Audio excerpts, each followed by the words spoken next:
There's a lot of shit being talked about 2020.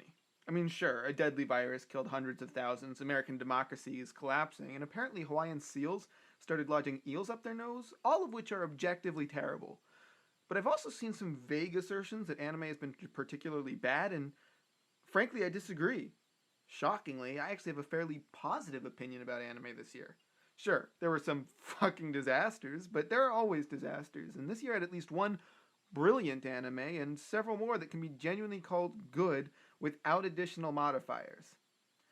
That feels like a win to me. 2019, by comparison, had 20,000 forgettable shonen and Swedish Attack on Titan to offer, so I will happily take Neon Steampunk Cowboy Road Trip, even if the pacing did feel kinda rushed. So hop on board and let's begin with a brand new breakdown of anime from 2020. I suppose the thing most people cared about this season was Haikyuu's new season, but I didn't watch Haikyuu, so the best you're gonna get from me is a reminder that it existed. Ishizoku Reviewers was briefly the highest rated show on Mal, which I'm sure everyone under the age of 12 found absolutely hilarious, but watching the show myself, I was mostly surprised by how difficult it was to give a shit. Bofri came out and was dumb, shallow, adorable, and way more fun than it had any right to be.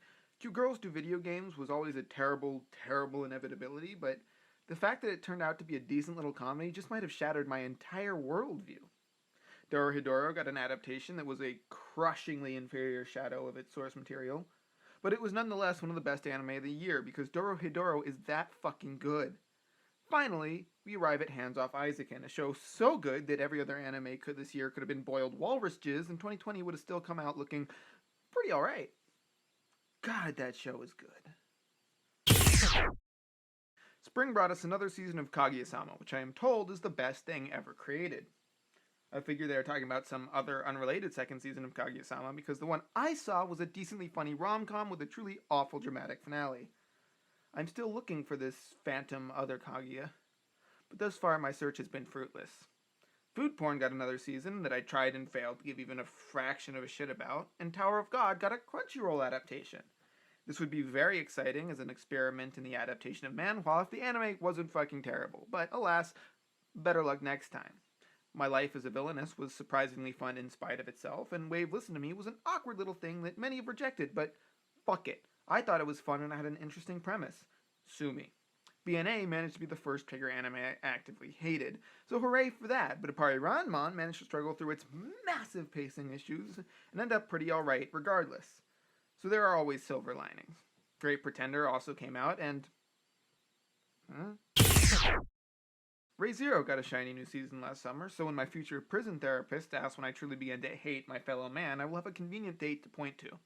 God of High School came out and was better than Tower of God, but worse than Animator vs. Animation 2, so somewhere in the middle there. Rent-A-Girlfriend came out and was shockingly popular, but I didn't watch it because I don't hate myself. Oregairu got new seasons as well, good for them, but if I wanted to drown myself in melodramatic angst, I would go back to high school.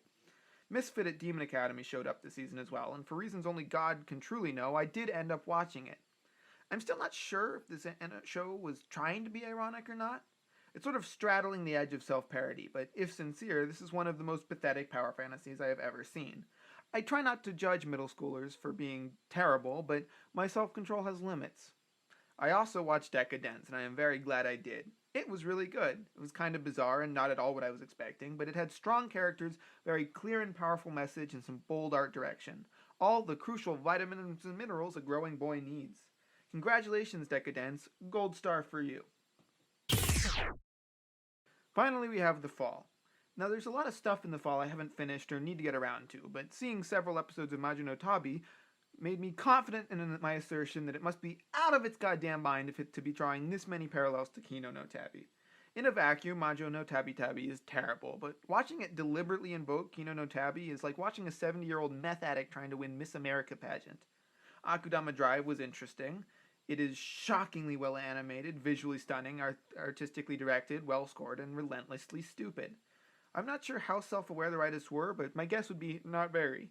Noblesse got an adaptation. Haven't seen it yet, but I'm not going to place any optimistic bets. Could very well be terrible. Inuyasha, of all things, got a spin-off, though. A very boring spin-off that nobody seemed to care about, but it was still an amusing throwback, right? Right? Finally, Jujutsu Kaisen came out, and it is good. Shonen don't typically capture my interest very well, but Jujutsu Kaisen is fun as hell and I'm looking forward to future seasons. Don't have a quip here, it's just a good show. So, now we arrive at the top 5 list and the coveted anime of the year. This year was surprisingly easy, actually. It's been a long time since there was such a clear and obvious anime of the year candidate, and there were more than enough anime that came out this year with a really interesting and novel story to tell. We had several that pushed production quality way past what I would typically expect, and aesthetic diversity in general was massive. I'm actually really satisfied with how well the 2020 anime went down. There were definitely a lot of shows that seemed to throw away a lot of their potential, and more than one it felt like all they needed was like 6 episodes and they would have been great. However, that didn't make everything terrible, and I will remember 2020 as an anime full of ambition and creators just going a little farther than they really had to. Anyway, without further stalling,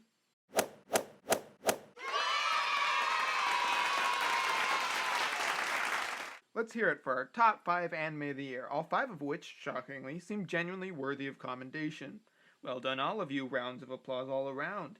Can't wait for 2021 to start disappointing the hell out of me all over again.